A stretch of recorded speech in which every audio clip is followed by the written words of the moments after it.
Hello friends, welcome to my channel. இன்றைக்கி என்ன பார்க்க போகிறோன்னு பார்த்தீங்கன்னா, விநாயகர் சதுர்த்தி ஸ்பெஷலான ஒரு பூரண கொழுக்கட்டை தாங்க.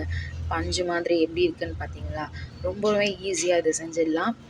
அது மட்டும் இல்லைங்க, ரொம்ப நேரம் ஆனாலுமே சாஃப்டாகவே இருக்கும். அது எப்படிங்கிறதையும் நான் சொல்கிறேன், வாங்க எப்படி பண்ணுறதுன்னு பார்க்கலாம். அதுக்கு முதல்ல இப்போ நம்ம பூரணம் ரெடி பண்ணிக்கலாம். ஒரு பேன் வச்சுக்கோங்க. ஒரு 1/4 ஸ்பூன் அளவுக்கு நெய் விட்டு ஒரு 1/4 மூடி அளவுக்கு தேங்காவை நான் துருவி வச்சுருக்கேன். அதை போட்டு ஒரு 2 நிமிஷம் நல்லா வறுத்துக்கோங்க. பாருங்கள், இந்த ஸ்டேஜ் இருக்கும்போது நம்ம கரைச்சி வச்சுருக்க வெல்லத்தை இதோட சேர்த்துக்கலாம்.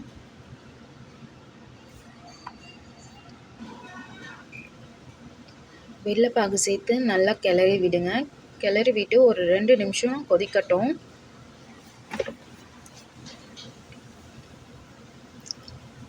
பாருங்கள், நல்லாவே கொதிக்குது. இப்போ நான் ஒரு 1/4 கப் அளவுக்கு வேர்க்கடலையும் 2 ஏலக்காவும் நல்லா நைஸாக பொடி பண்ணி வச்சுருக்கேன். அதை இது கூட சேர்த்துக்கலாம். ரொம்பவே வாசனையாக ரொம்ப சூப்பராக இருக்குங்க வேர்க்கடலை பூரணம். இப்போ நல்லா கலக்கி விட்டுக்கோங்க.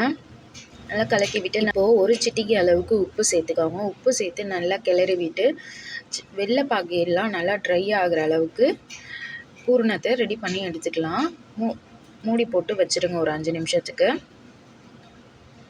இப்போ ஓப்பன் பண்ணி பாருங்கள், நல்லா சலசலன்னு கொதித்து நல்லா ட்ரை ஆகிடுச்சி. பேனில் ஒட்டாத அளவுக்கு வரணும். ஒரு 2 நிமிஷம் இந்த மாதிரி கிளறி விட்டுட்டே இருந்தீங்கன்னா இந்த மாதிரி பூரணம் ரெடி ஆகிடுங்க. இப்போ நம்ம கொழுக்கட்டைக்கு மாவு ரெடி பண்ணிக்கலாங்க. அதுக்கு அடுப்பில் பேன் வச்சுக்கோங்க. நான் 2 கப் அளவுக்கு அரிசி மாவு எடுக்கிறேன். நம்ம 4 கப் அளவுக்கு தண்ணி சேர்க்கணும். நான் 3 கப் அளவுக்கு தண்ணி, 1 கப் அளவுக்கு பால் சேர்த்துக்கிறேன். இதெல்லாமே எந்த கப்பால் அரிசி மாவு அளக்குறீங்களோ அந்த கப்பால் நீங்கள் சேர்த்துக்கோங்க, அளந்துக்கோங்க. இப்போது நல்லா கிளறி விட்டு மூடி வச்சுருங்க. கொதிக்கணும்னு அவசியம் இல்லை, நல்லா சூடானால் போதும். பாருங்கள், நல்லா சூடாயிடுச்சு. இப்போ மாவை கொஞ்சம் கொஞ்சமாக கொட்டி அதில் நல்லா கிளறிக்கோங்க.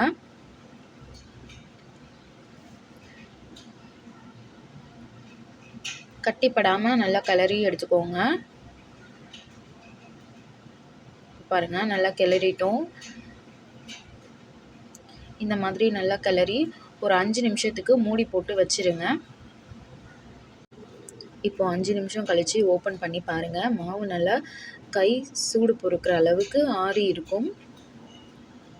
இந்த மாதிரி வேறு பாத்திரத்துக்கு மாற்றிட்டு அதை நல்லா சப்பாத்தி மாவு பதத்துக்கு நல்லா பிசைஞ்சு எடுத்துக்கோங்க. சாஃப்டாக கையில் கொஞ்சம் நெய் தடவிட்டு நல்லா பிசைஞ்சு எடுத்துக்கோங்க. இப்போ பாருங்கள், நல்லா சாஃப்டாக பிசைஞ்சாச்சு. இந்த மாதிரி இருக்கணும்.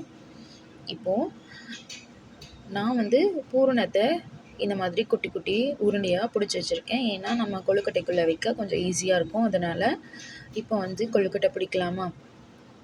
இந்த மாதிரி இட்லி தட்டில் நெய் தடவி வச்சுக்கோங்க. கொஞ்சமாக மாவு எடுத்து உங்களுக்கு எந்த ஷேப்பில் வேணுமோ அந்த ஷேப்பில் நீங்கள் கொழுக்கட்டை பண்ணிக்கலாம். இதுக்கு மோல்டு வேணுங்கிற அவசியம் இல்லைங்க. இந்த மாதிரி பூரணத்தை உள்ளே வச்சு நல்லா க்ளோஸ் பண்ணி கையிலேயே அமுக்கி விடுங்க. இந்த மாதிரி கையாலே ப்ரெஸ் பண்ணி விட்டிங்கன்னா வெடித்து வராது. நம்ம பால் சேர்த்து மாவு பிசைஞ்சிருக்கிறதுனால ரொம்ப நேரத்துக்கு ரொம்ப சாஃப்டாக இருக்குங்க கொழுக்கட்டை. இந்த மாதிரி உங்களுக்கு வேணுங்கிற ஷேப்பில் கொழுக்கட்டை பிடிச்சி வச்சுக்கோங்க. இந்த மாதிரி எல்லா கொழுக்கட்டையும் உங்களுக்கு வேணுங்கிற ஷேப்பில் பிடிச்சி வச்சுக்கோங்க. இட்லி பாத்திரத்தில் தண்ணி ஊற்றி ஒரு 7 நிமிஷத்துக்கு இதை வேக வச்சு எடுத்திங்கன்னா ஒரு சூப்பரான பூரண கொழுக்கட்டை ரெடிங்க. இந்த விநாயகர் சதுர்த்திக்கு எங்கள் வீட்டில் பூரண கொழுக்கட்டை தான் பண்ணியிருந்தோம். உங்கள் வீட்டில் எந்த மாதிரியான கொழுக்கட்டை பண்ணிங்கன்னு கமெண்ட்டில் சொல்லுங்கள். என்னோடய வீடியோ பிடிச்சிருந்தா லைக் பண்ணுங்கள், ஷேர் பண்ணுங்கள், சப்ஸ்கிரைப் பண்ணுங்கள். தேங்க்ஸ் ஃபார் வாட்சிங்.